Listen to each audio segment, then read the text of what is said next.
maiden voyage of the Wrong Side of the Pond podcast, and I've already almost said that wrong.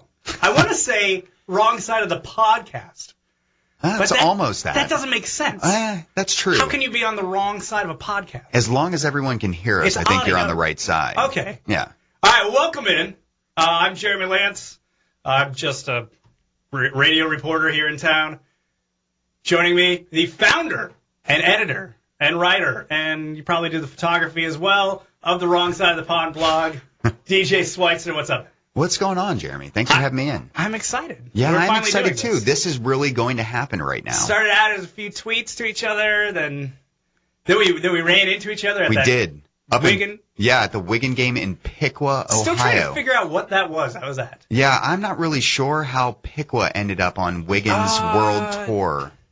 I'm gonna say there's probably a talk afterwards, like, hey, let's not reschedule that. Yeah. We were showering in a high school. Yes. High school field house. My favorite comment throughout the entire course of the day was seeing the Wigan chairman tweeting out, "This is the longest grass I've ever seen." That was the best part about that is he was tweeting out sitting next to me. I was like, oh, this is just some guy part of the media staff. And then I started talking to him. He goes, oh, no, I'm the CEO. I was like, my. So. What? Yeah. Well, that's how we got started. That's how we ended up here. That's how we met each other. Yeah. At the most bizarre soccer event either of us have ever been to. Yeah, most likely. I don't think it's been anywhere. See, I've been to, like, covering high school sports. Like, these high schoolers will play in, like, Paul Brown Stadium or something bigger here in Cincinnati. Never the other way around, where the pros are playing in the high school stadium. Are playing at the high school stadium. Yeah. So long term, for anyone who's been around the mid-Ohio region or the Miami Valley, the Columbus Crew used to play at Centerville High School every preseason. They bring in an MLS game way back in the day. Back when I was like a grommet running around being like, Mom, I have to go to the Crew game. What was the what would the attendance be for that? They'd get like crazy numbers. There'd be like 3,000 to 4,000 people there that would pack into their high school soccer stadium. So, that's about, how many would you say were there? I would say there were probably about 2,000 people in Piqua that night. So I think they reported 5,000. I kind of was like, it was a bit generous. That was a tall number, I think. A little more. Yeah. But yeah, so that's how we first met, and then we kind of just kept talking like, hey, maybe we should do a podcast because I work in radio and you know a lot about soccer and you write and I don't know how to do that. Yeah, I feign to know a lot about both those things. So far, I mean, you've already beat me in both of those. Yeah, well, much appreciated. I've tried to start a blog before and I've had to contact WordPress to say you've deleted this, right? Like no one will be able to see this now. Yeah. Because I don't want it. That was bad. It was a bad attempt. Well, please don't ever delve back. If for anyone's here, if anyone is stumbling upon this for the first time and you've never read my blog, please don't go any further back than maybe 2 or 3 years. You might want to go purge the archives. Yeah, I might have to. I had this real strong aversion to capitalization. I really wanted to do it my own way, and then I realized I was an idiot. So just don't go too far back. I think we all hit that in our career. We go, we're going to do it our own way. We're going to be different than that guy. And then we go, oh, wait, that's why that guy's still doing what he's doing, because he figured out how to just play the game. Yeah, well, eventually.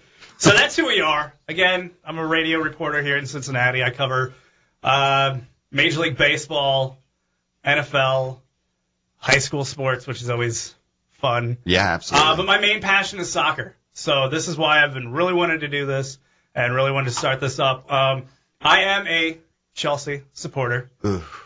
Which... corporate. Yeah, well... Here's the thing. When I first got into Chelsea, it wasn't like, oh, hey, a billionaire owns this team. This is going to be great. Yeah. I thought, hey, all my friends just got around. We just got the first FIFA game that we all bought. I think it was 02 or 03. Right. We all started picking teams, like who we were going to be. And I missed the first day. So when I came back, the Uniteds, Liverpool, the Arsenal, even for some reason the Newcastle, snatched up. Yeah. So I was left with Chelsea as kind of the best option out of all those. Yeah. And that's when Crespo was pretty much the offense on that game. I was going to think Zola was probably still around then, too. Yeah, that might have been the twilight of some Zola. Yeah. So it was right before the purchase by Abramovich, right before Mourinho was brought in. So I do credit myself that I got in. Right. I got in a little so bit on the ground floor. You're like a Chelsea hipster a little bit. Yeah. Okay. It was cooler. Yeah. Yeah, back in the day. I get that. I feel the same way. So I'm a Spurs supporter. So which is like that is a team that has really turned into like the trendy pick. For yeah, and that's exactly why I thought that was a good transition there, because we really have become the hipster pick here in the U.S. and I'm fine with it to an extent, but that Dempsey signing, that was what really brought everyone on board, and everyone kind of got all, hooray, I'm a Tottenham fan, which is cool. They're like the Chicago Cubs of EPL. Like, the Cubs are like people just go, oh yeah, I'm a Cubs fan. It's like, are you really though? Like, have you even been to? Yeah. Have you even watched the games? Could you even name anything? There's a lot of phonies out there. There are a lot of phonies, but I'm also kind of a hipster in that respect. I've been around for a long time as a Spurs fan. So I originally fell in love with Tottenham way back in 1994. Really? Way back. I was a young child fascinated with soccer. I grew up here just north of Cincinnati, and watching games back in the day when we were kids wasn't really a possibility aside from the World Cup. I was going to say, how would you? Because that's pre even Fox World. Yeah, absolutely. So did that PBS 1 hour thing still used to be on? I don't know if that was still on then. I feel like that was way back. That was like way 80s? Back. That might have been 80s, but that's me failing my memory. Yeah, it predated me, so I kind of had to guess where that went. Yeah. But long story short, I went to the '94 World Cup. Did you? Went to a couple different games. It was like a seminal moment in my life where everything seemed to make sense for once. But that said, I loved Jurgen Klinsmann during the '94 World Cup, and he signed for Spurs immediately afterward.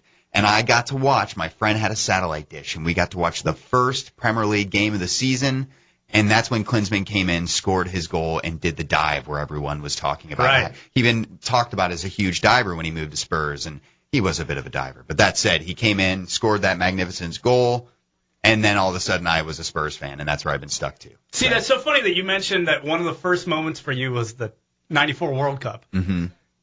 For me, I was a little kid living in Milwaukee. Right. And my dad was out on a business trip, as always, and he came back in town, and he said, hey, I just went to this thing called the World Cup. Oh, that jerk. I was out in San Francisco, and I went to the World Cup at I think it was at Stanford's stadium there. Yeah.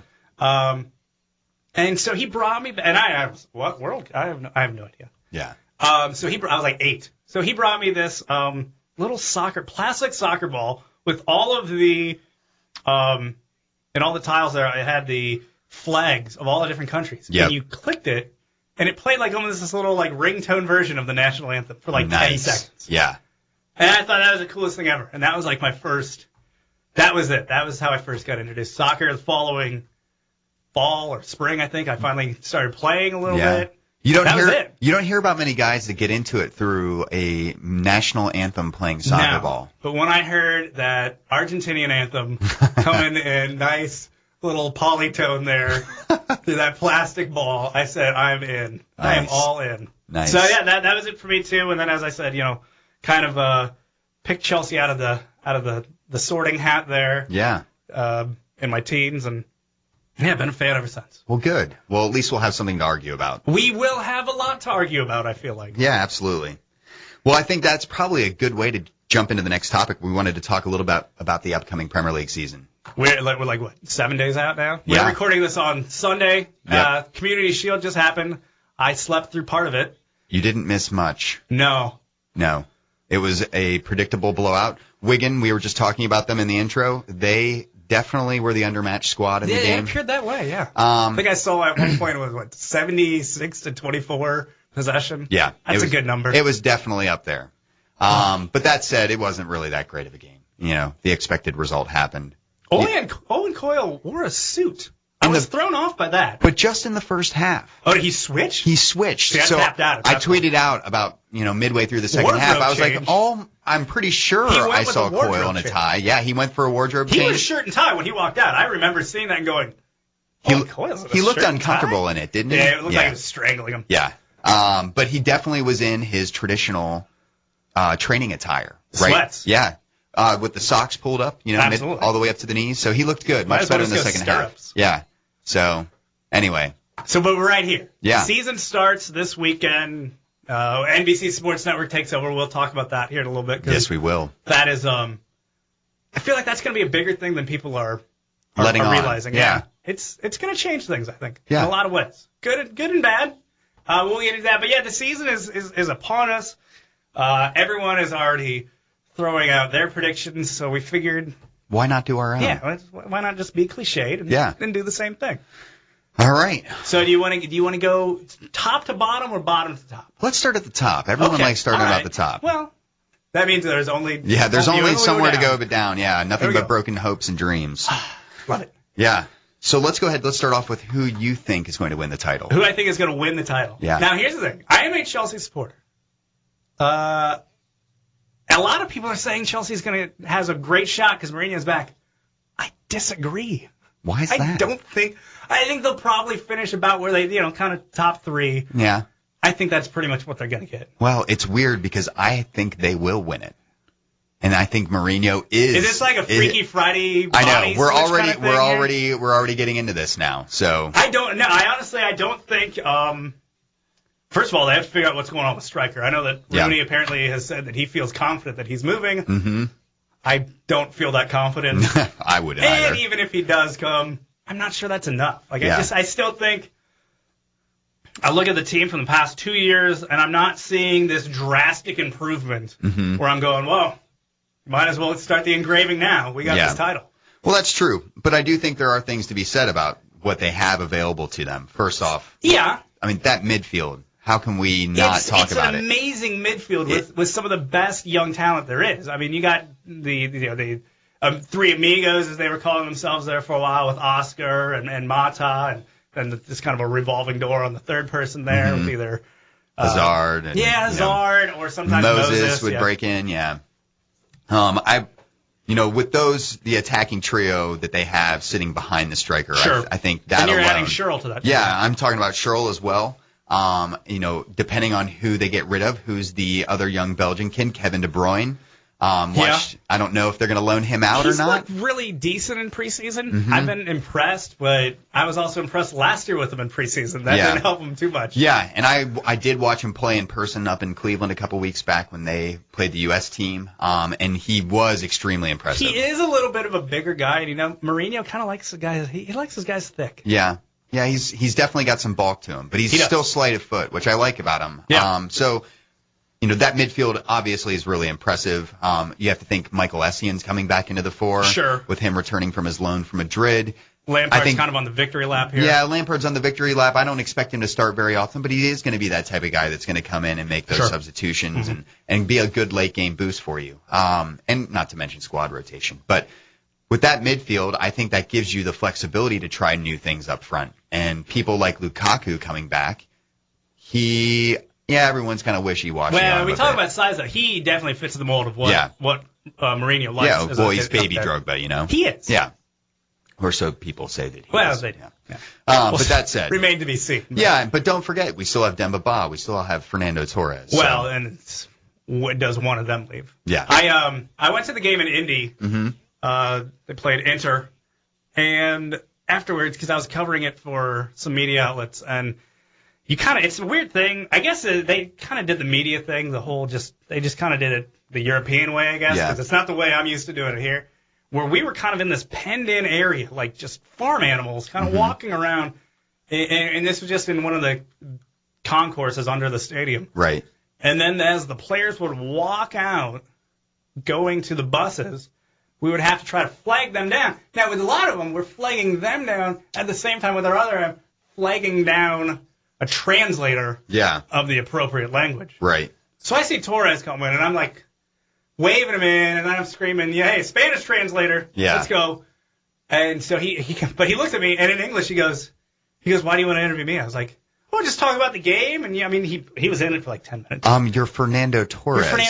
Yeah. I'm going to want to talk to you. You got the biggest ovation of everybody as they entered the field.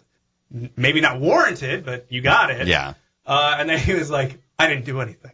And then he just kind of hung his head and walked off. I was like, this guy so wants out of here. He's broken. He's so wants out. Yeah. He was a defeated man that night. Yeah. Which, to his credit, he made, and we saw this a lot last season if you watched Chelsea play, all these runs were made. Yeah. And he's making these runs, and no one's feeding him. Yeah. No one's feeding him. Well, and to Torres' credit, he does a great job of dragging away defenders. Sure. So sometimes those needless runs that some people think, right, whatever. But on the ones where afterwards you kind of see him just drop those shoulders. Well, I think what he wants to see the ball, and he doesn't get it because his teammates don't feel that confidence. No. So, and you have, as we just talked about, a midfield that can really do all the scoring you need in a lot of cases. Yeah. So... Yeah, so your pick is Chelsea. I do think Chelsea can do it. I'm thinking like runner-up. Yeah. I think I'm sticking with United. Yeah. I think they're probably going to repeat. I don't think Moyes is going to struggle in Premier League. I think his managerial struggles will probably come in like rotations when it comes to like European competition. I think that's fans really kind of making more noise than anything. Everyone wants to see him fail because everyone's wanting United to fail. Right. You know. I mean, even to a degree, I absolutely want United to fail. I always do. Yeah. I don't want them to fail to the extent that I look like an idiot for predicting them to be champions. Well, we'll see. We have a long time for that. That's right, sure. And it's now on record. So that's my. I got United. You're going Chelsea. Yeah, I'm thinking Chelsea. I feel like the rest of the field's too weak. All the other challengers seem to have holes. I mean, can we both agree on it's most likely going to be the same top three, just maybe in a different order? Yeah, I don't really think there's any argument about that. Yeah. I think United, Chelsea, and then those terrible Citizens. Cities. Yeah. They've reloaded. Mm-hmm. I don't see a whole lot of change happening in any one club to go, oh, no, he's totally vaulted up to the top three now, and this guy's out. And they have a new manager with Pellegrini coming in and all these new forwards. And Tevez left, and people really underrate how much Tevez did for that team. So, I do. So, I mean, if I were to rank it, I'd probably go United, Chelsea, City. Yeah. I don't even know. It just seems there are so many variables with that. Of course, but that's predictions. Yeah, I guess. All right. So if I have to pick something out, I'm going to go Chelsea at the top. I'm going to go City in second and United in a third. I'm going to see them slip. And the reason I say that is they looked really green today. And Van Persie looked good, great finishing as he always brings. But at the same time, if Van Persie doesn't score and Rooney goes, where are they going to get those regular goals from? And everyone's like, they got Chicharito and Danny Welbeck, who had the worst conversion rate in the Premier League last year. All those kind of things make me a little concerned about that, not to mention all these new guys they're trying to actually bleed into the first team and a lot of the older guys starting to fade into the background. I was listening a little bit to the Talk Sport broadcast on XM as I was driving around this morning. They were ripping Welbeck. Yeah. They were like, this guy, they were like, he should just leave now. He's never going to be in the starting 11 for this team. Just leave now. Yeah, I mean, I think he's got talent, but whether he's got that goal-scoring talent that they need. But they were saying, like, he'll never be because they'll always have the ability to just go buy the next best thing. Yeah, that's a good point. Whoever, is the big name out there, they can just go grab him. So why do they need to sit here and try to grow Welbeck? Yeah, well, I could start Danny Welbeck, or I could buy Robin Van Persie. Yeah. And maybe, Robert Lewandowski, someone like that next summer. So, all right, so now we get to your favorite part. Yeah. Who's going to finish and then that fourth spot? Oh, geez. Final Champions League spot. This has been the bane of my existence for pretty much the last 4 to 5 years. Yeah, you last year in dramatic fashion. Man, it's the life of a Spurs fan. So if I have to pick fourth. Okay, which you do, because you wrote it on our notes. I did. That was my idea. This is your fault. Yeah, this was my fault. I put us here. But I think Spurs are going to be able to do it. And here's my big reason for it. I don't care if Bale leaves or goes, and that's false. I totally care if he leaves or goes. Do. Why would you? But let's say I didn't care. They do. They will have money to spend. I mean, some people I think are forgetting that they're going to get a large sum of money to spend if they do sell him. Yeah, well, I don't think they'll spend any of it. But you don't think they'll spend any of it? Well, they'll spend some of it. Okay. Yeah. Well, we'll get there. Yeah, we'll get there. So the reason for that, Spurs have made great additions, things that balance out the team, things that we really needed. We look at our main contention for fourth. Those Arsenal. Gooners. I hate them. Anyway, they haven't really done much. It's been a typical, Wenger summer. They say they got a war chest and they're going to go out and make some big signings. They immediately go out and they make a nice young prospect signing, and the kid looks all right, but where are these big signings? They've been chasing after names all summer long. Yeah. First it was Higuain, now it's Suarez. Are they going to get any of these guys? One of my buddies is a huge Gunners fan, and he's been emailing. We've been emailing each other. We did like a couple times a week, just kind of what we're seeing and rumors and everything. Yeah. He's just like in anguish. He's like, this has been the worst one because they've really come out beating the drum. Well, we're going to spend this year. We got all this money. Where are we going to splash the cash? Right. And then they're obviously linked to this guy and this guy, and nothing happens. Yeah, typical Wenger summer. It is. So, and my friend, he's kind of new into the whole EPL thing. Yeah. So he'll learn how painful I guess these summers are going to be. Yep. And continue to be. So that's why I think it's going to happen. Now, if we can hang on to Bale, that's a whole other discussion. I feel like we should have forced lockdown. Okay, but then are you talking possibly getting into that top 3? Yes. Okay. And I do think that's a possibility if they can hang on to Gareth Bale. But that remains to be seen. So if you were to put some numbers on that, some odds on Bale staying or going right now. Oh, man, if you'd talked to me 3 weeks ago, I'd say no way he's going. He was on a gigantic billboard in Times Square. He's on the cover of FIFA. Mm-hmm. He's basically being pumped as the biggest name in the EPL right now. He's the face of the league right now. And he's wearing a Tottenham jersey with that cockerel staring straight at me. And, giant and HP all logo. Giant HP logo. We're not getting paid by HP. But he's on all those things. And I thought for sure that there's no way that Daniel Levy would say, I'm going to let my biggest bargaining chip, my biggest production chip go away.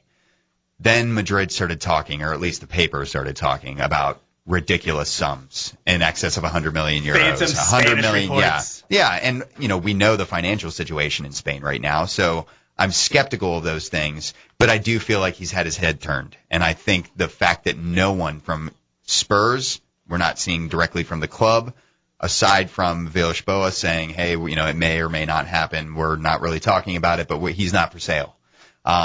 We're not hearing the club come out and say he's not for sale. So that's what without hearing from them, I'm worried. So. Silences. Yeah. It's a silent yes? Yeah. It's a silent yes. I don't even know. I'm stressed out about it. We'll say that much. All right. Let's move on to my favorite part. Okay. Who's going down? Yeah. Let's hear from you first. Crushed dreams, fans crying in the stands. All the beauty that is people getting relegated. As long as it's not your club. Absolutely. Right. Which I feel pretty confident that's not going to happen in my lifetime.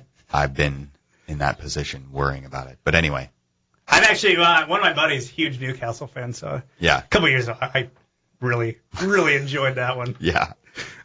So I'm going to go, I was kind of debating a lot. First of all, I got to go Hull Tigers, because that name change deserves nothing more than to be relegated. For name change alone. For name change alone, and their kits have always been terrible. That's true. The orange and black, it's just not my thing. Yeah. It's rough. That is rough, and I'm fine with it. Those were my college colors, but we were burnt orange, not that weird yellow orange. So it's fine. So there you go. Yeah. So I'm going them. Okay. I'm going to go Crystal Palace. I mean, they finished 5th. Yeah. Yeah, I mean, they won the playoff thing, but they finished 5th, so. Well, then they lost Zaha, too. Yeah. And Zaha is who they rode into that 5th place position and then into the playoff championship. So. And then I'm going to go a little bit outside, but not really too far outside the box, but just because of what it signifies it is, I say what will then be a 23-year run for Aston Villa comes to an end. Ooh. So I had them as a maybe. Okay. But I agree with you. The Hull City Tigers, they're going down. You got to leave. Name alone. Leave. Get out of here. Get out of here. I also think the other traitorous owners could potentially see their side go down, and that's Cardiff City. Okay. So I could maybe see them, the Dragons, if you will, even though that's not really who they are. Have they sorted out that two-tone pants situation, though? I think they got rid of the two-tone red pants. I've never seen a fan base. If you haven't seen that, pants. if you haven't seen that, listeners, do go out and check it out. It's pretty rough. Yeah. It was like someone was colorblind picking out the colors. I'm not the most stylish guy in the world, but at least I know, you don't go two colors that are really close, two shades. Okay, yeah. So Cardiff City maybe, but I think there's actually a trio of teams that may potentially go down from the established. Yeah. So I really think Fulham, they were abject at the end of last season. Their form was terrible. They were falling apart. And they haven't really impressed me in the transfer market so far. So and their offense became completely toothless at the end. Yeah. And they couldn't do anything. Well, it's all been down to Burba, whether he's feeling up for it. And if he's not hot, yeah. They're getting shut out. So I also think Newcastle could get pulled back into the fray. I was almost going to put Newcastle on it. Yeah. I still do think. I think Partey's out. I think he gets sacked this year. Yeah. I think it happens. I think it happens regardless of where they finish. But with Newcastle losing Johan Cabaye, I feel like they're going to be in a position where, and that's if he goes, of course, but if he goes, if he goes, they were terrible last year when their midfield was beat down, and he and Ben Arfa were both out injured. So I think they could slip back into it if he goes, and they don't have time to replace him. So just a thought. Yeah. See, and literally Newcastle and Fulham were kind of these two teams I was like, no, they'll figure it out somewhere, right? And they normally do. Over a season, they'll figure it out, but they almost didn't last year. Yeah. I mean, Newcastle almost didn't figure it out. They were very, very close, and it was like by the skin of their teeth that they were resting in that final spot. So we'll see. Maybe they'll get pulled down in there. So, do you have? I put this together real quick. Do you have like a wild card team, like kind of like a mid-table team you think could have a good season, or once again have a good season? Like I think Swansea once again is going to be once again a fun side to watch. Yep, absolutely. And I think they're a year under Laudrup, so I think that could be a decent squad. I mean, do they get picked apart at the transfer window? Who knows? But yeah, I mean they've held on to the majority of the squad that they've had. Held on to Michu. So. Yeah, they held on to Michu. They held on to de Guzman. I thought he was going to go. Yeah, I did too. Michu, I was like, there's no way they're keeping this guy. Yeah, but the Canadian Dutch kid, de Guzman, he's still sticking around for this year as well. So I think they have a good opportunity to go up. I would have gone with them, but the person and the team that I really want to see do well this year, and this is being greedy because I'm being biased here, but I would want to see Sunderland pull themselves up by their bootstraps. Because of Josie? Yeah. Josie needs it. I want to see him have a good year. Yeah. I mean, Sunderland can do whatever they want to do. Yes. Outside of that, yeah, I would like to see Josie have a great year. And I want that to happen for him. I feel like that would be a huge boost. I want all those critics that said, he's going to fail just like he failed at Hull. He's going to, Dutch league, the league he was in is nothing like the league he's in now. Which is true to an extent. But at the same correct. time, I don't think it's to be discounted. Like how many goals did he have last year? What was it? 31 or something ridiculous? Whatever the number was. Right. It's impressive. You can't not turn your head at that and say that's a top-class striker. So I think Sunderland could be the team to do it. I think if Di Canio can get in a few more players, particularly a winger who could get something in onto Josie's head, good service is key for that guy to actually do his job well, then I think maybe Sunderland can do it. But, hey, I'll probably be wrong about it. Di Canio needs to do what Mourinho and some of these other guys do. He needs to harness his own craziness. Yes. You need to make it work for you. Yeah. Make your insanity work for you. What if we could, though, get that insanity to arrange a Mourinho-Di Canio eye-poking match? Would you pay to watch that? Because I think I would. I don't, because I think Mourinho's going to lose that. I don't know if I want to. That's a loss for Chelsea. Yeah. That goes down in the L column. All right, I can see why you would want to avoid that. Okay. All right. We talked about it a little bit ago. Yep. Big whole landscape change happening. And that is the whole U.S. TV rights deal that has changed, and the change starts technically now, I guess. But, yeah. I mean, Saturday is when it goes into full effect of NBC Universal taking over the EPL from, from Fox, who sublet it out to ESPN. So right. The two players that used to have games, and I think the ESPN's a bigger deal in some ways because ESPN's in every house. Absolutely. You have just the most basic cable package. You have ESPN 1 right. or ESPN 2. And you're going to be able to watch games. That goes away. Not everyone has NBC Sports Network. I don't have NBC Sports Network. I found some loopholes. Right. I'm going to get it done, but right. I don't have it. I mean, it's absolutely way bigger of a deal than I think most people are giving it credit for. Most fans kind of get up every Saturday and Sunday morning during the Premier League season and they hunt for the game that they're trying to watch and they'll watch it. And sure. For them, it's more, whatever I can do to access it. Right. And that's fine. Okay, if it's not on TV, if it's not on at the bar down the street. Right. Then we go down the road of all the illegal streams. Yes, and we're not endorsing that, listeners. But that said, we've all been there. You had to do it. Yeah, absolutely. And not every game is on. I mean, even if you have all the channels, you don't have everything. Yeah, exactly. You still had to fork out money for Fox Soccer to go and maybe have ESPN3. Fox Soccer Plus is still being advertised as a product? I don't know, because I thought it was becoming... I saw an ad today during the Community Shield. Oh, that's right. I did see that. Now, I wonder if they're still going to push that Fox Soccer 2 as Fox Soccer... Excuse me, not Fox Soccer 2. Fox Sports 2, which is Fuel. Currently Fuel Network. Yeah, so wait. So what are they doing with Fox Soccer Plus? Fox Soccer, does it remain? From what I understand, becomes FX2. Ugh. More movies and hopefully... if we're all lucky, more of that awful Charlie Sheen television show. Yes, everyone's wanting that. Yes. Just anger management on a loop. If they're going to get rid of my Fox Soccer Plus, they may as well just do that. Just go anger management loop. So, no, I think it's a big deal.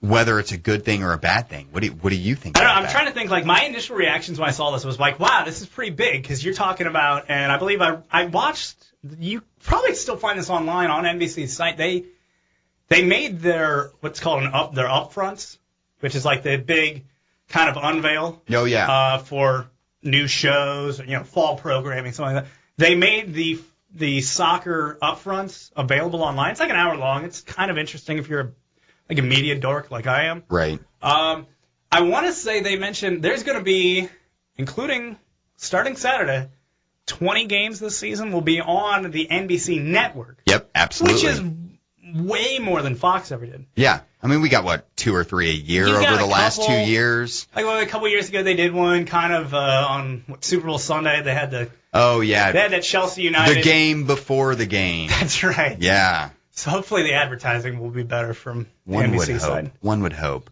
And that's part of it, too. Like, NBC has really gone out of their way with the... I mean, they have done some heavy marketing. Absolutely. I mean, who hasn't seen, we may as well talk about it, the Jason Sudeikis skit where he goes in... Have you seen that yet? I don't know. I have. As a Spurs fan, I just want to remind all my friends, I know you know I'm a soccer fan. And I'm going to send it to you 3 more times. Please do. I know you know I'm a soccer fan, but that said, I've seen it. Seen it. Yeah, you don't need to put it on my wall again. But that said, we weren't seeing that kind of stuff from Fox. We weren't seeing them pouring that kind of marketing effort and bringing in names to actually push it. And like, how often were you watching whatever you're watching on actual Fox network, which I'm not sure what's on that people are watching? You're watching MasterChef. My wife watches that. I watch it with her. I've never, ever seen an ad for Fox Soccer or anything, or even like a game that they were going to be airing on the Fox network. They wouldn't even advertise those. No, absolutely not. You would hear about soccer on the soccer properties. Right. And crickets everywhere else. Yeah, I mean, if you go on to any NBC Universal property right now, USA Network, CNBC, for some reason you're watching that. Times Square. Times Square is kind of a big deal. Yeah. They are marketing the crap out of this league. And that's a little bit of a concern to me. How is that now? Okay, wait a minute. Yeah. You're concerned that they're over-marketing? You heard me correct. Yeah, absolutely. They're overdoing their sell. So, I love the EPL. I'm a little bit of a Euro snob, I'll admit it. But I am really concerned about what all this EPL coverage will do to our own league and MLS's coverage. Because MLS, where's their home? Also NBC Sports. That's a little bit of a concern to me. And everyone knows that the Premier League is this cannibal. We want all soccer fans on the planet. It's not their only home. It's their national home. Yeah. I mean, they still have a game on every week on ESPN, generally a game that ESPN can bury at 11:30 at night. Yep, that's about the right time. On a Sunday, which is generally when people like to stay up real late. Or you got, all the Fox Sports Cincinnati, Fox Sports Ohio. Yep. So you have all your local coverage still, but sure. MLS is really lagging on that TV front. We all know that attendances are starting to go up in most of the cities. Columbus, let's do a little bit better. But that said, TV is still where we're having issue. And TV is where money is made. Exactly. You go to any of the other leagues right now. Yep. Major League Baseball, whatever. The Dodgers were sold for $2 billion because Magic Johnson and his friends knew that there was a $5 billion TV deal with Time Warner on the table for them to create their own Dodger channel. Yep. The money is in television now. Absolutely. And without that, MLS is going to struggle. And I worry a little bit that, in the Premier League, let's not argue about this. It's a better product. It's not substantially better, but it's, better wrapped, better players. Everything's better.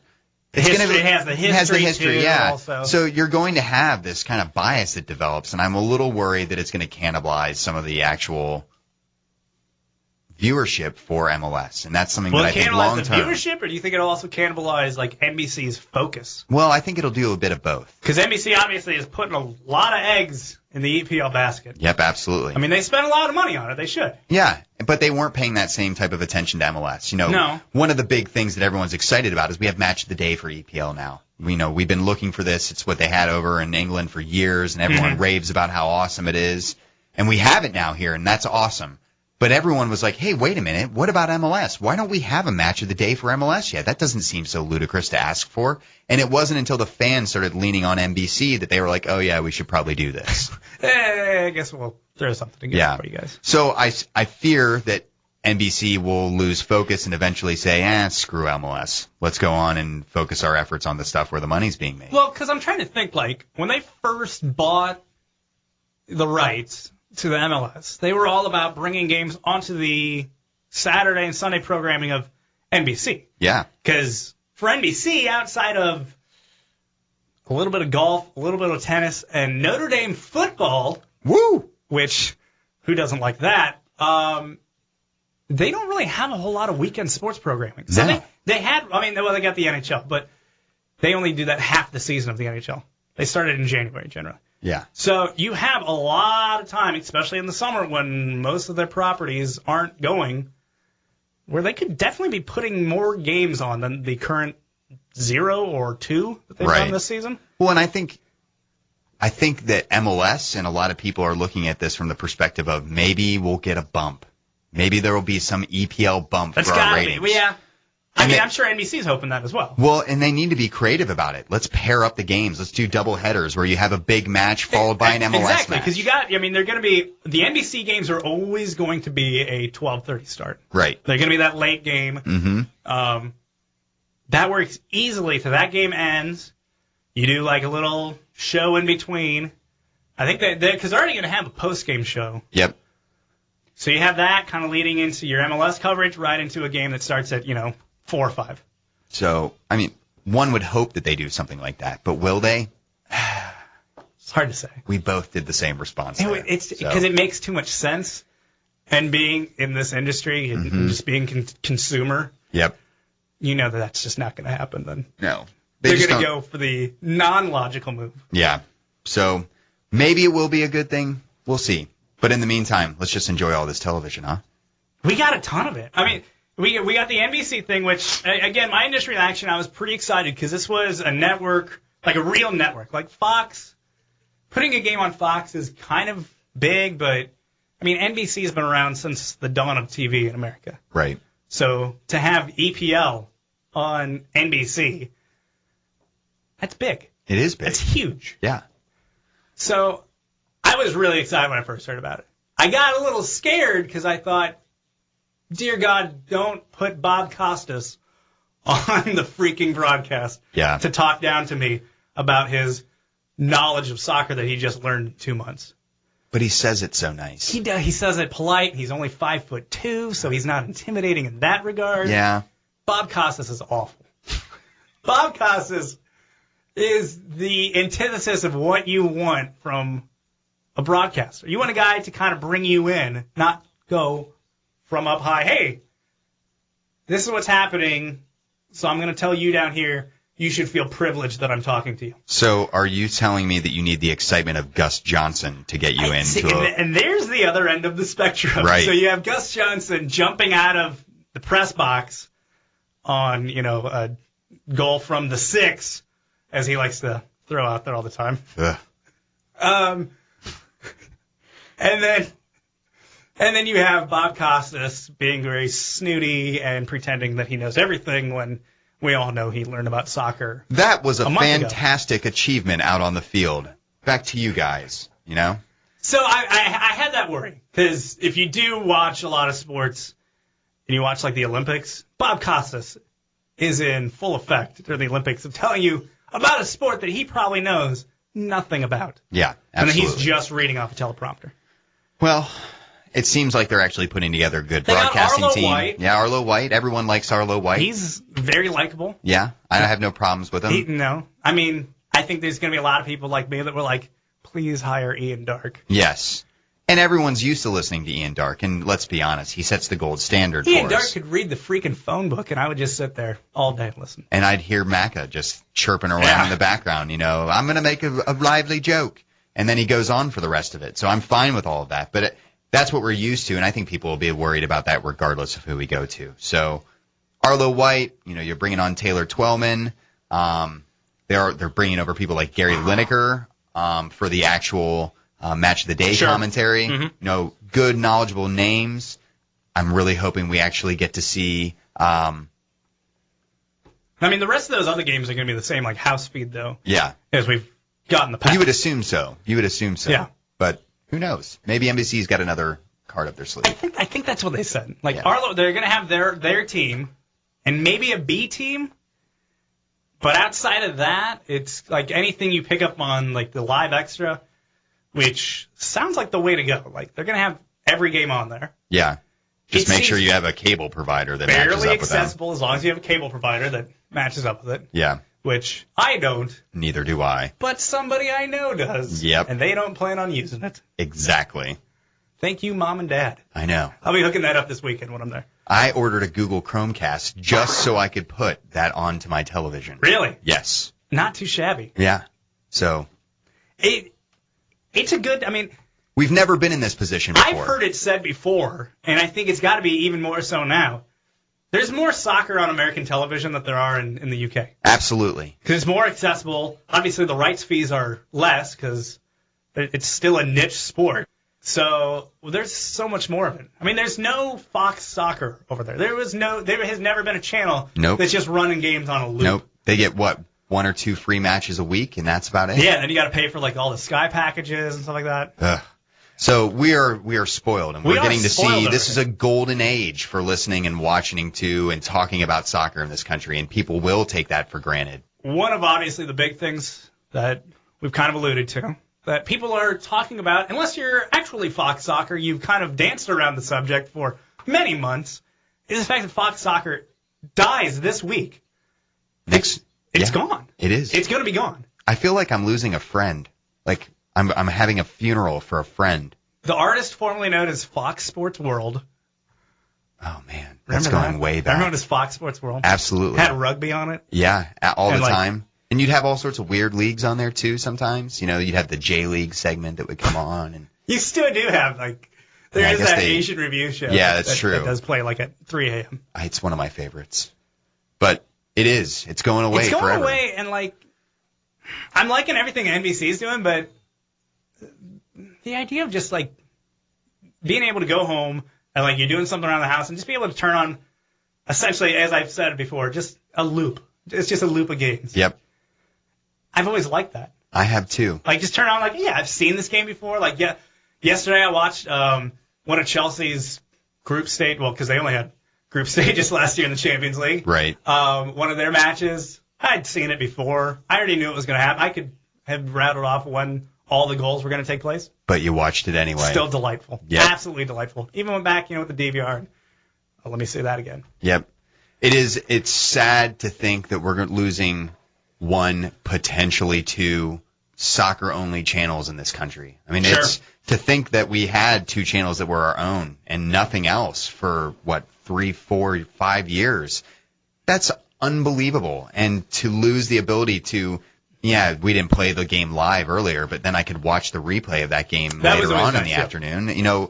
That, to me, that goes away, and that's really sad to not have that to lean on anymore. And we're going to have all those properties that stay with Fox, Champions League, Europa, FA Cup. That's just moving over to Fox Sports 1 and 2.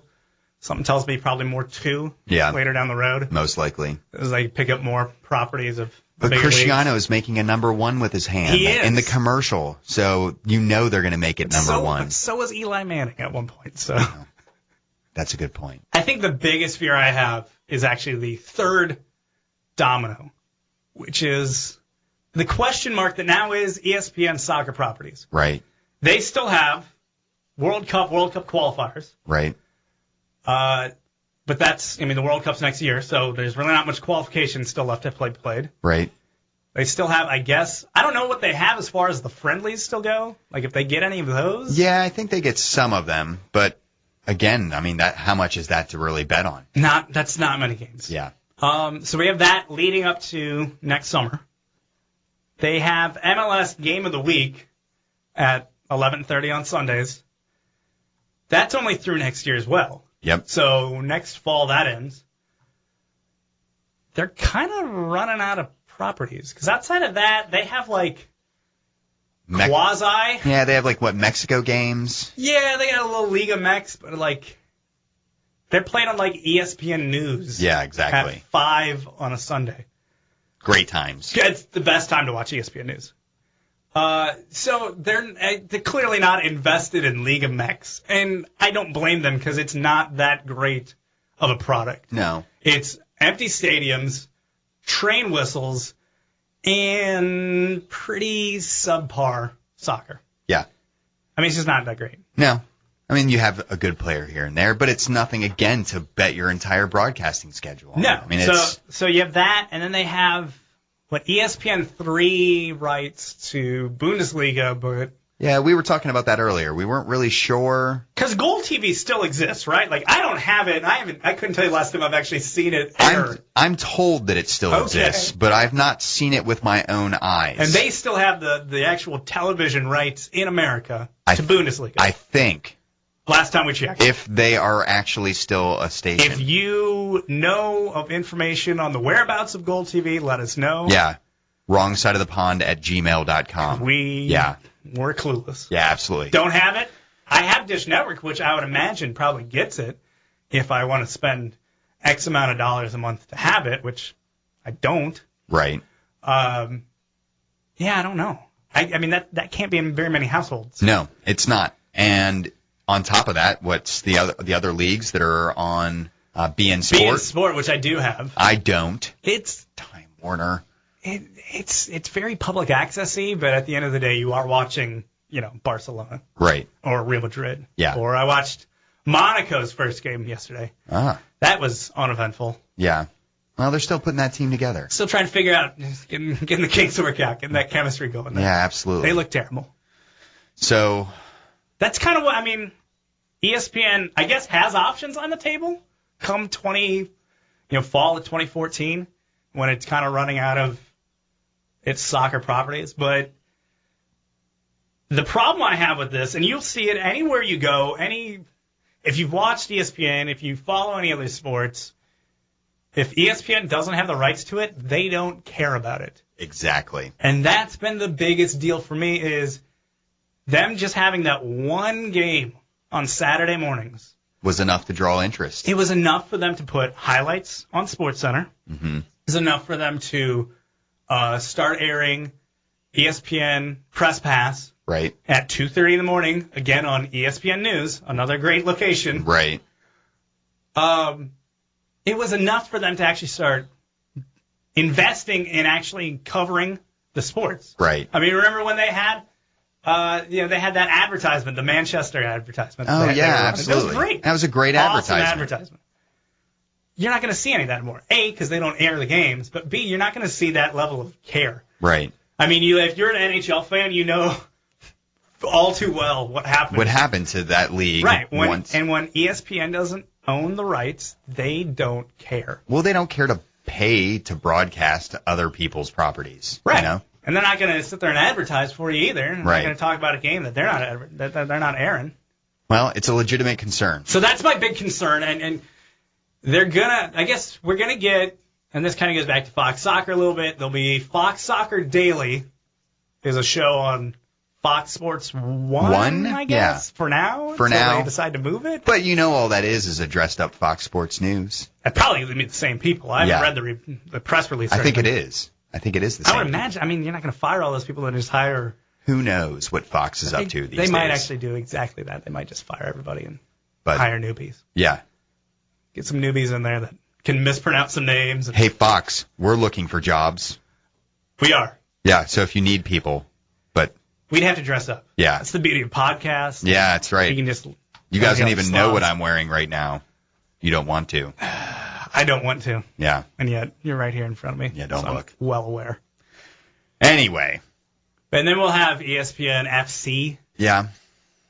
Which is airing time to be named later. I don't know. Is it weekly? ESPN Is it 2? nightly? No one really knows. I think it's like Monday through Friday. Except for during, holidays. Holidays. Yeah.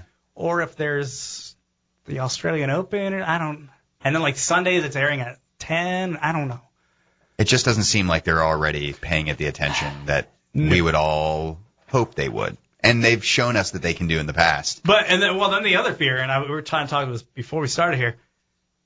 If they have ESPN FC on their site, and they have their own little show that's going to start, I think this week or next week. They now have the ability to just take the EPL and shove it off to the side, off to its own little show, its own little website, and just not worry about it during SportsCenter, during all their other garbage programs that they run. Well, it's up to us to help make that happen some too. Keep flooding that site with traffic.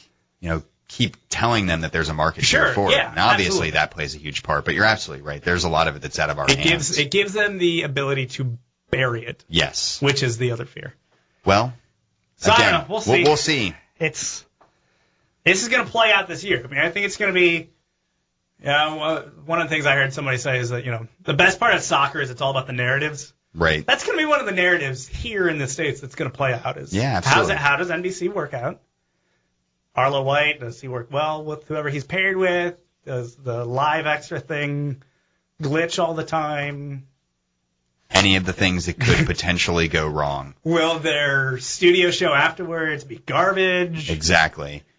What type of announcers are we really going to be looking at? I mean, the whole situation. I've already heard a few people say that they're in their marketing, they're pandering to a new audience, to the uninformed. Yeah. Well, yeah, they kind of have to. Sadly, there's not enough of us. Yeah. That's a really good point. Yeah, we can spend all this money and these guys are going to watch it. But let's hope they don't treat it like Fox did at times. And that's the thing. Like, okay, that's one way. You can go ahead and market it to new audience.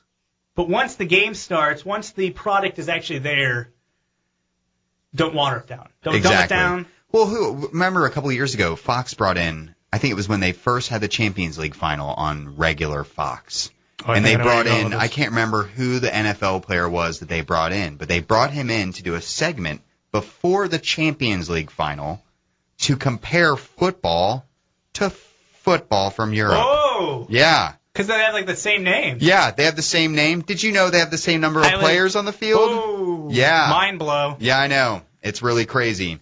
Did you also know that the balls are different shapes? That's really where things get crazy. That's where that's where things really come off the tracks. I don't want to be talked to like that anymore. No. And I understand that we need to help bring people up to speed. But at the same time, NBC, don't treat me like an idiot. Because you have plenty of educated fans that know what they're talking about and know what they want to hear and what they want to see. And it's a delicate balance. It is, because you still have to cater to the new fan that's kind of trying to figure it out. And you want them to figure it out because you want them to stay. Yeah.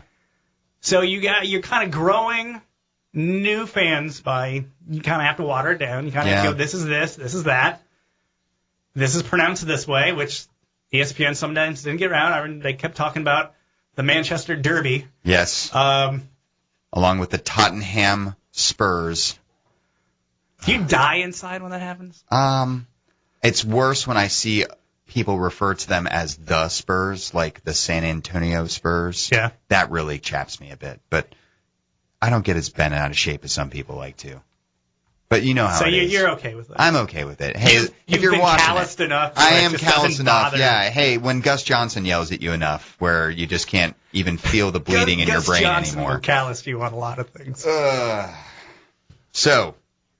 Was that part of the dumbing down too, bringing in Gus Johnson? Yes, absolutely. What about, do you remember this now? Remember when they brought in Vinnie Jones? Yes. As one of their panel guys? Yeah.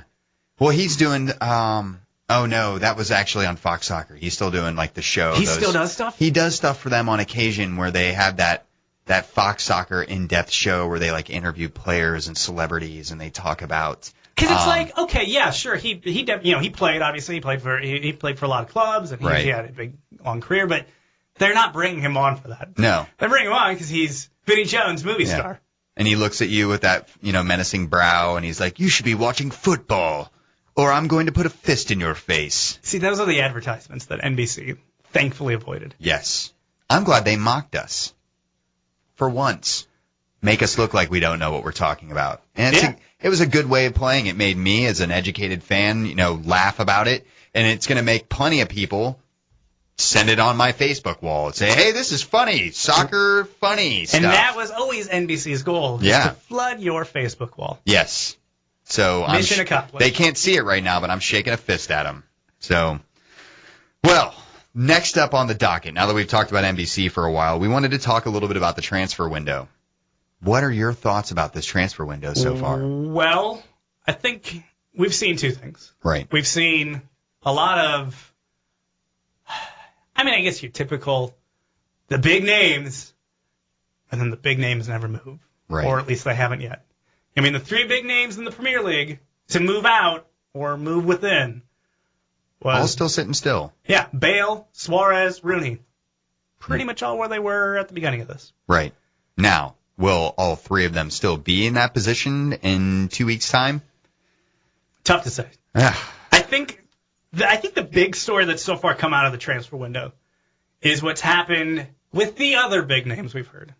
The Cavani, the Falcao, you name it. Lewandowski, in a way, had his chances. Yep. All these big name guys that were going to come get the big money at United, going to come get the big money at City, at Chelsea. Even Arsenal pretended to spend money for a second there. Yeah, that's funny. They all said, essentially, nah, I'm going to go here. There was almost a universal rebuking. Of the Premier League. Yeah, there was. All the big names that had pretty much their pick of clubs to go to. Right. All picked somewhere else. Well, and I wonder a little bit, do you think it's the Premier League that's really turning people away, or is it the money that's being offered by the teams outside of the Premier League that are convincing players to go elsewhere? I think it's both. I think that because nowadays the mystique about playing in the EPL isn't there anymore, so they'll just go wherever the best money is. That's true. I do think that this brings up a really important point, and that point is that financial fair play does not seem to exist. I can't point at a single thing where I go, boom, that's fair play in action right there, folks. And it's a little hypocritical as an EPL fan sitting here and saying that. Obviously we've been sitting at the top of the pile for a long time now, and we've taken advantage of that fact as we've raped and pillaged smaller leagues, quote unquote. But see, then shouldn't that have been, we should have seen the most? Because instead of being able to do that, oh, no, we can't spend. Well, have you heard any of that this year? Yes. That's how it is for a Tottenham fan always. Well, right. But at the same time... Have you heard United go, well, we got to look at our finances? Well, but they also seem a little bit wary of actually spending the little bit of extra money that it would take to unearth someone. I think David Moyes doesn't know how a checkbook works because he hasn't been able to use one. It's true. Until now. What is this thing you've handed me? So you just go and just give them any kind of number? I don't know. It's one of those things where players are getting that crazy money from a PSG or a Monaco. Sure. And their club, while the player has some say in it, the club who's actually doing the selling is going to wait out for the biggest number that comes their way.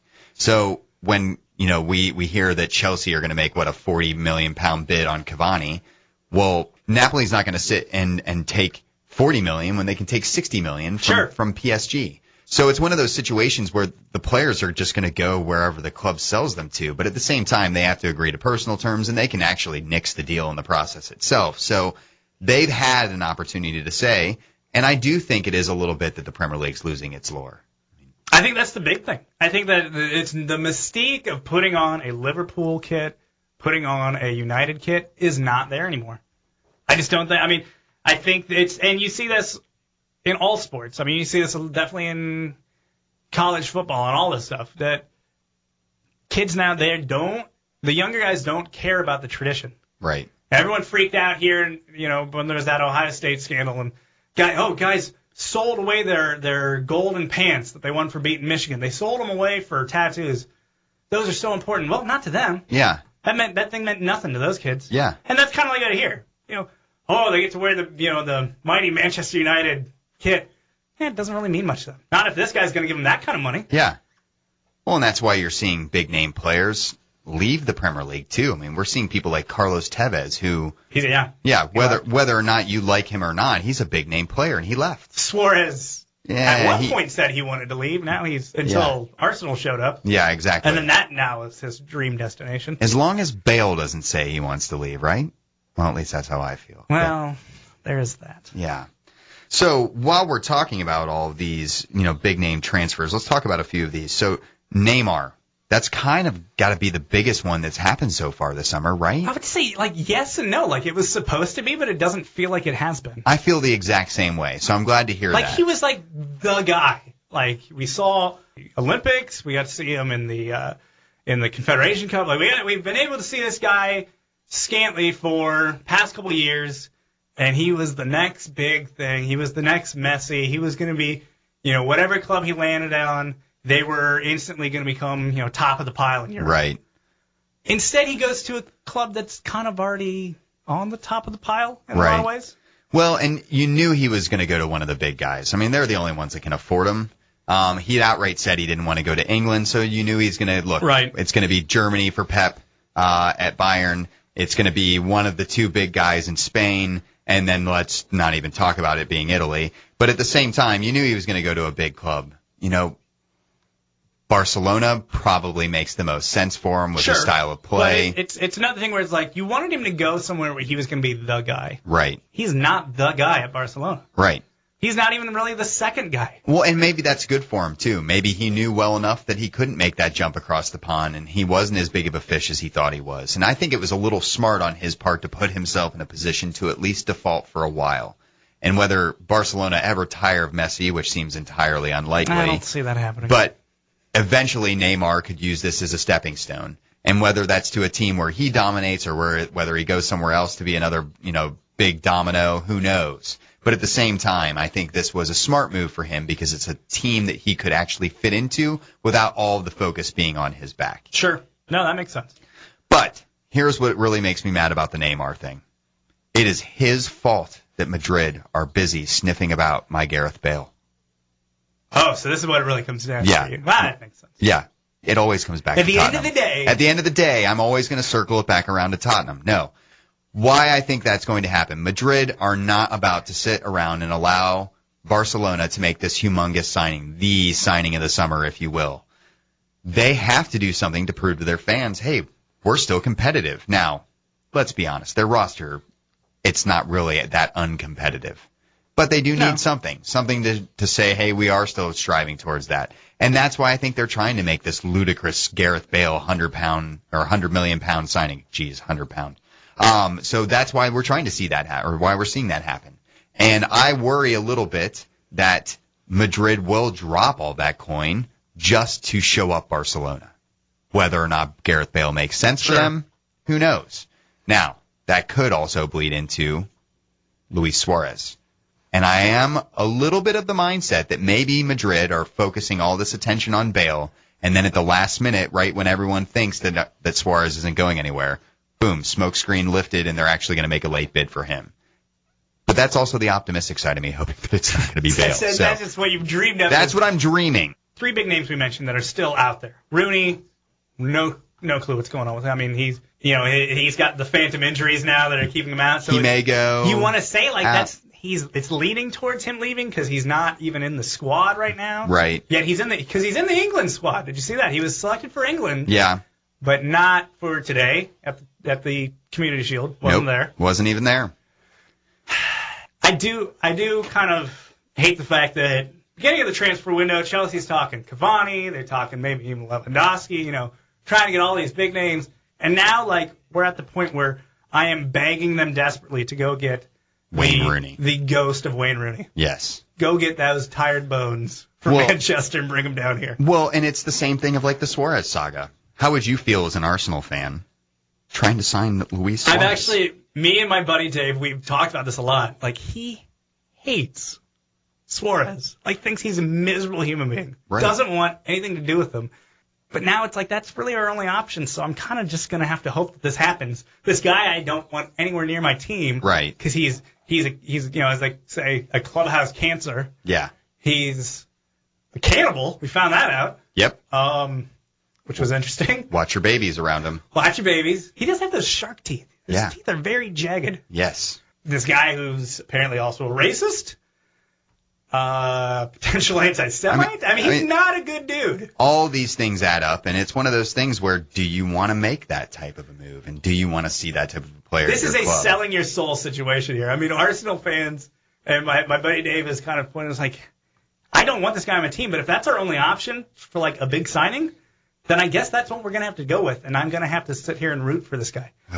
I just wouldn't want to have to make excuses for him. And that's what I always, one of my best friends, massive Liverpool fan, and he always says to me, you're just slagging off Suarez because you don't like how much he cares for our team. And it's like, listen to yourself. I mean, he's a battler, but do you want a guy who's willing to bite human beings on the field?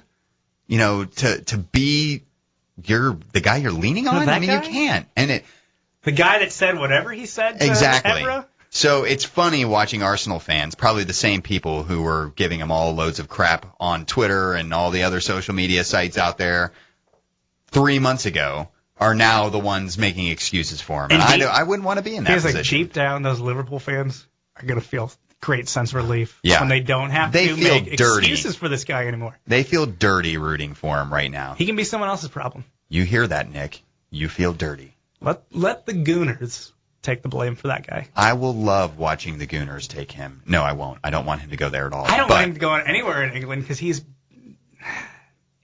so, like most good players, very good against Chelsea. Yes. So, will any of them move? That remains to be seen. If you were to put money on one of them moving, only one of them, who has the best chance of moving of those three? Gareth Bale. Did I say it soft enough that no one heard it? I'm surprised your Come On Spurs shirt didn't just light on fire.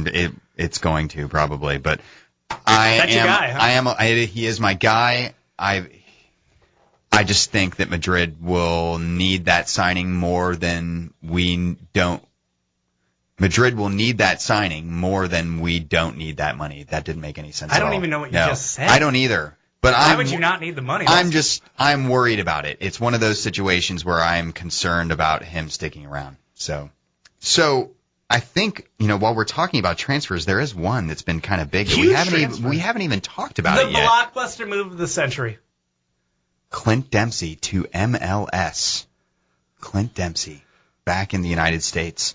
So as a Spurs fan, obviously I have a little bit of an opinion about this. He spent a little bit of time at White Hart Lane. Mm-hmm. I'm actually kind of glad to see him go from that perspective. I'm not going to lie. I'm actually also glad to see him go. Why is that? Because I hated rooting against him. I cheer on the U.S. men's national team as hard as I cheer on Chelsea. And to then, midweek, 1 week be cheered for Dempsey and the next week hoping that he just, can't hit water falling out of a boat when he's playing against Chelsea. It was hard. Yeah, absolutely. And I've talked to a lot of guys that way, that they like Arsenal or they like United or whoever, and they hate when you have to play against a U.S. national team player. Like I always feel bad when we beat Everton and like Tim Howard just being just routed. Yeah. Well, it's one of those things where, hey, Dempsey did a job for us at Spurs. Did he do much of a job, though? He had some humongous goals for us. There's no arguing that point. What, United? He scored two times against United. Beautiful. In both the home and away. The winner at Old Trafford and the tying goal when we played at White Hart Lane. So, I'll be sad to see him go for that reason. But let's be honest, he was nothing more than a stopgap for Spurs. Yeah. And when the Moutinho deal fell through last summer on deadline day, we swooped in and bought Dempsey because Liverpool were being cheap. And it never seemed like a signing that was long-term meant for us. It never seemed like a great fit either. He never really found his feet at Spurs. No. He did seem to have the confidence of the manager at times, but at the same time, he did a job for us, I think, and I'm happy that we had him for a while, but I'm also happy to see him go. I was debating with some guys on Twitter about this, that I think this is more than just kind of a big move for MLS. Like this is a really big deal for them to be able to get Clint Dempsey to come back. In his prime. Regardless of and that was the big fight that we had. He's not in his prime. He's 30. I was like, he's 15 months ago, he finished 4th in the Player of the Year awards. Like, right. What are you talking about? Yeah. And it's not just because he has one down year. He had one down year where he wasn't a regular starter. fixture. Yeah, absolutely.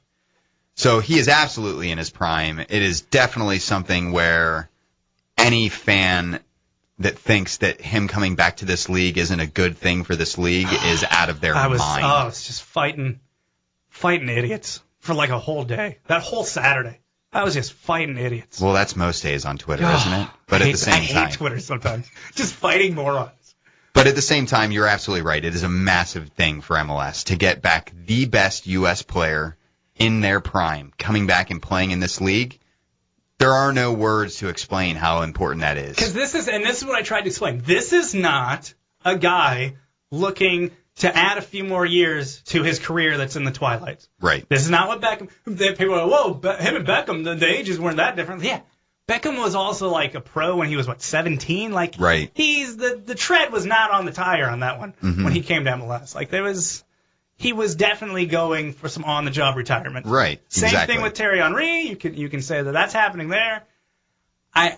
This is the first international star who has had success abroad to come into the MLS. Even though it's coming back, he's still transferring into the MLS during prime years. Absolutely. And here's the other angle to it. I know a lot of people are sitting here saying, oh, it's right before a World Cup year, and we really would have preferred to have had Dempsey stay in Europe and challenge himself. I did wonder that a little bit, because I know that was Klinsmann's whole thing about go out and play abroad. And I think there's an argument for that. But one, MLS is nowhere near as bad as everyone gives it credit for. No. And two, this is absolutely still a sporting challenge for Clint Dempsey. You know, it's not like he's going to L.A., where they're sitting at the top of the pile, and, well, they're not sitting at the top of the pile right now, but normally sitting near the top of the pile and winning MLS championships. No, he's going to Seattle, who are currently fighting for their lives in the playoff race right now. And, you know, if it weren't for that fact, you could sit here and say, well, Clint Dempsey's just collecting a paycheck. He's not. He's going somewhere where he's going to make a difference to the squad. Yeah. And he's going somewhere where, yeah, he's the highest paid player, but he's going to be able to make them potentially a playoff team and take them deep into the playoffs. And it's a big name playing in his prime. And I think the other cool thing about it is, in a way, and not like it was built this way, but in a way, this is Seattle being rewarded for the fact that they are turning into like a soccer capital here. Yeah, absolutely. Like the fact that they're able to pack an NFL stadium is awesome. Absolutely. And I think this is almost like them being the MLS kind of rewarding them for like, hey, you've been one of the most loyal fan bases in the league. You are the most passionate group. You pack the stadium. Your attendance beats, I believe, currently average attendance beats 5 Major League Baseball teams. Yep.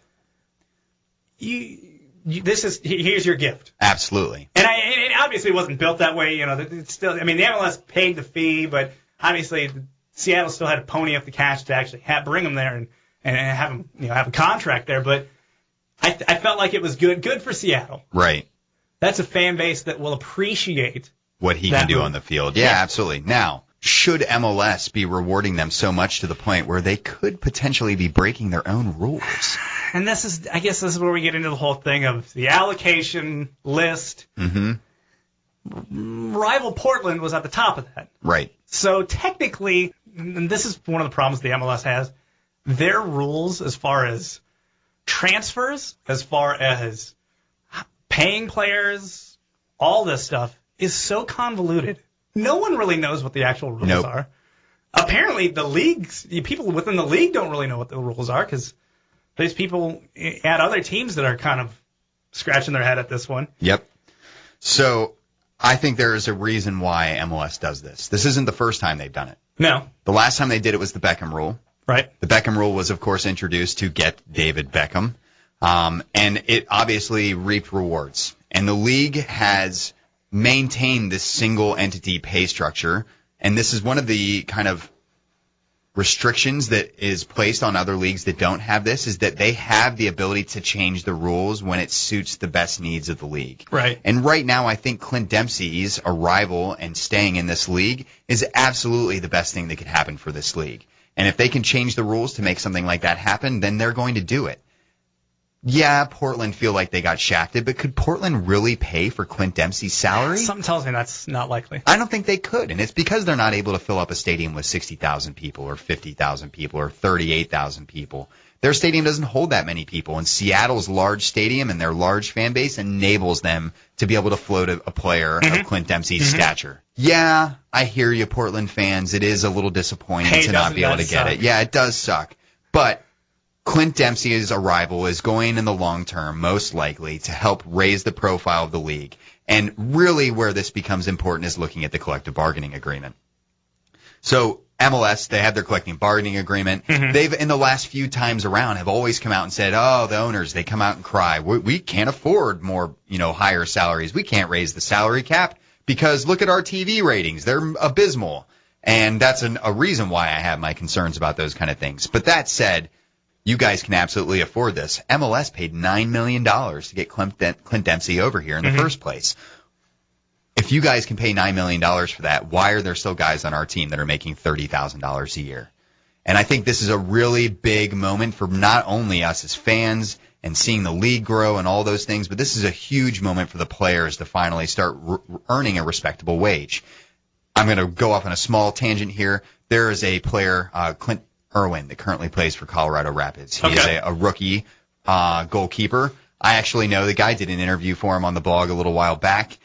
Clint wrote a fantastic piece out on the web. I'll have to put it in my most recent links post. I saw a couple of people link into that. It is last a week. Fantastic look at what a lower league player has to do to get into MLS. And he's right? making $35,000 a year right now, and he's relieved. And that's an awful thing to say. This guy's one of the hottest goalkeepers in MLS right now, and he's relieved to be making $35,000. That's so good. Clint Dempsey's arrival means a lot for the players and potentially what that could do for them. But there was another big MLS story that came out, a little more local to us here in Ohio. Yeah, absolutely. New ownership in Columbus. This has been a long time coming. Now, I was trying to gauge this. How long had it kind of, quote unquote, the Columbus Group been on the market? So they've been looking for additional investors for a couple of years now. The Hunt Group, of course, has long owned the Crew. They also own the FC Dallas, of course, as well. And they have said for a long time that they've been looking for local investors. Who the local investors were ever going to be was always speculation. People were always hoping for someone like maybe Scott's Fertilizer, which is based out of northern Columbus. Maybe Honda come in and provide some sort of investment. Maybe some sort of just stadium naming deal would be enough to help boost, some bigger player acquisitions. Whatever the case, we could never really find it. Yeah, Barbasol. Yeah, Barbasol, right? Do people still use shaving cream, or I think they do. That's still happening? I'm just happy the Barbasol is still around for the wonderful trucker commercial that was often played at halftime 2 to 3 times during Crew games. So anyway, they've long been looking for this. I would say they've probably been looking for about 2 years. Commissioner Garber, when they had a press conference in Columbus at the beginning of the season, somehow let it slip just a little bit that they were actually looking for a full investor. And the Hunt Group was very quick to swat it down. And then we didn't hear much about it for a while. Kind of got under the rug. Kind of under the rug, and we all just went, we're stuck with the Hunts again for a while, and that's where we are. Well, then out of left field, we get an announcement. What was that, the day before the All-Star game? It was the day before the All-Star game. The day before, I think it was Tuesday. And we get an announcement that not only have they found an investor, but it's a total buyout of the Hunt Group. And it's of some guy we've never even heard of. Never heard of the guy. Anthony Precourt. Really not a guy, after doing some research, not a whole lot of internet presence. No. Mr. Precourt. Like, I tried to kind of figure out who this guy was. He had a Twitter feed. He opened like 2 days before. Yeah. And he tweeted right before the press conference. Yeah, the Twitter feed that was clearly for the sole purpose of the announcement. Yep. And then, he'll probably keep it now as the owner. He made a little tweet that had a picture of Crew Stadium and said, "Our new home now." And speculation immediately went nuts. And all the Twitter traffic about it was like, who is this guy? Yeah. And then everyone was Googling, and you still can't turn anything up. Well, it turns out he has his dad works in the energy sector. He's long worked in the energy sector as well. Is really big in investments as well. Seems to have a good deal of money, and maybe, that's always helpful. Yeah, he's not an oil baron. He's not a Man City or maybe an Abramovich that's coming in that's going to give you a lot of money. But at the same time, he does seem to have some sort of intention to invest in the team, and more importantly, not move it. Which was a big one. Yeah, I watched a bit of the press conference when my internet wasn't screwing up here at the studios. Right. Even the mayor kind of just flat out asked him. Put it to him right there. Are you going to move this team? I have no intention to move this team. So it's really good news for the Crew. We've long needed it. But what happens now? So clearly they are an abject team on the field. And let's ignore last night's 2-0 victory over the Red Bulls. Though. It was fun. It was cool. Yeah. I enjoyed it. But at the same time, this team... It was an aberration. Yeah. They need a fresh look. And I don't think it's going to happen before the end of the season. Everyone can wave their pink slips at Warzika for the rest of the season all they want. He's going to be there for the end of the year. They're going to run out his contract, and then we'll look for something new in the year. But he also said that there were going to be some other changes, things not only on the field, but also in the front office potentially a rebrand. What does all this mean for Columbus? We don't quite know yet. So a lot of speculation what's going to happen. The big debate, though, he said he's not going to move the team. So I guess that's the first worry out of the way. Now it's like, okay, let's kind of get to the nuts and bolts of things. What are we going to do with the on-field? Which he's already kind of made some statements about that upgrades need to be made. Yep. Both on and off the field. Yeah. So, where this goes, hopefully they don't do a total rebrand of the team. I think the Crew have a kind of a unique brand in MLS. I love the all yellow kits. Sure. It's very unique for American sports. There aren't many all-yellow teams out there. No. You think of the Lakers. Yeah, Lakers, Oregon Ducks, but they have like 100 uniforms. Yeah, so that doesn't really count. So I think there is a niche there that they can build upon. Maybe there's some refreshing we can do. Maybe that logo needs a refresh. But really, I think the changes are going to come in the way that he interacts with the community. And he's already done a good job of reaching out to the supporters and going to their bars. And he stood with them in the Nordeca the last game. So did he pronounce it wrong again? He didn't. Okay. It was not Nordecki this time around. And everyone cringed a little bit. But he seems... You knew that moment was going to happen. Absolutely. I was counting down. Okay, he's going to mispronounce that. And here we go. There it is. But those are the learning curve that you're going to have when you buy an MLS team and you don't know anything about soccer. Yeah. So... Yeah, you're going to mispronounce something. Coach's name. Yep. Where the fans sit. Yeah, if they bring in GBS next season, I'm sure he'll butcher that name as well. Yeah. So. As a big supporter of the Crew, do you have a wish list of what you want? Okay, apparently everyone wants a new manager. Right. I think that's top of the pile for everyone. Yeah, top of the pile for most people. Stadium upgrades. Because stadium upgrades were kind of already promised before he got here. Right. So I think that's definitely something that needs a look over, whether or not it's a upgrade to the existing structure at Crew Stadium, right, which I think is doable, or whether it's building a brand new stadium, closer to downtown. That remains the biggest question I think that needs to be sorted out for him. So I think hands down the biggest issue with getting people out to the Crew games is location. And I have no issue with where the stadium sits, but there's nothing to do around the stadium. You walk to the parking lot, or you park in the parking lot, and you walk into the stadium, and that's about all there is. Well, that's we see how key that is. Here in Cincinnati, for years, where the Reds and Bengals played, there was nothing there downtown. Right. You had to walk from 5th Street where you parked all the way down to the river where the stadium was, and then there's nothing between those two. Right. And now there's a lot of stuff, and they attribute that to why they're getting the All-Star game, and that's what people want. People want something to do. They want to be able to go eat afterwards, hit up a bar beforehand, hit up a bar afterwards. And the big thing in the MLS and in soccer is to have the march to the stadium. Right. You can't have that there. No. You can't do the march. What are you marching from Lowe's? Yeah. That's the problem. You could march from Lowe's, I guess. Yeah, you could. It would be a little weird. I don't. I don't know if I'd tell anybody I'm doing that. But. Yeah, I mean, hey, let's get our lumber, and then we'll march into the crew game. I mean, it's one of those things where I think it needs to be looked at, and whether it's developing the area around it, maybe Precourt goes out and buys that Lowe's and redevelops that into a bar, a smaller bar district.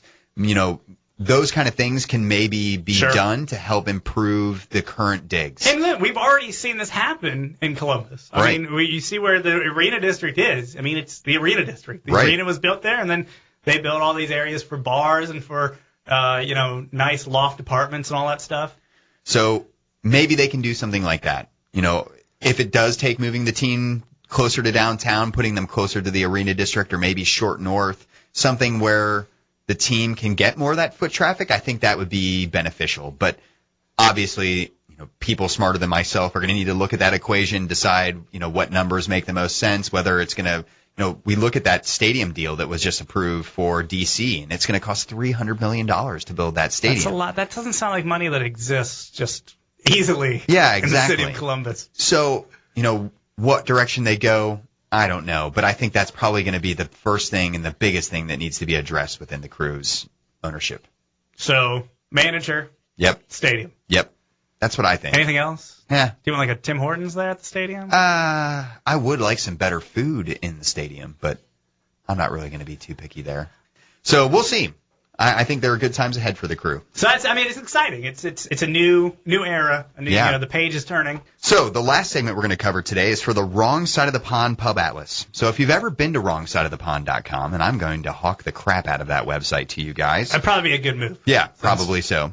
I have a pub atlas, and it is a little unique for pub atlases in that it is crowdsourced.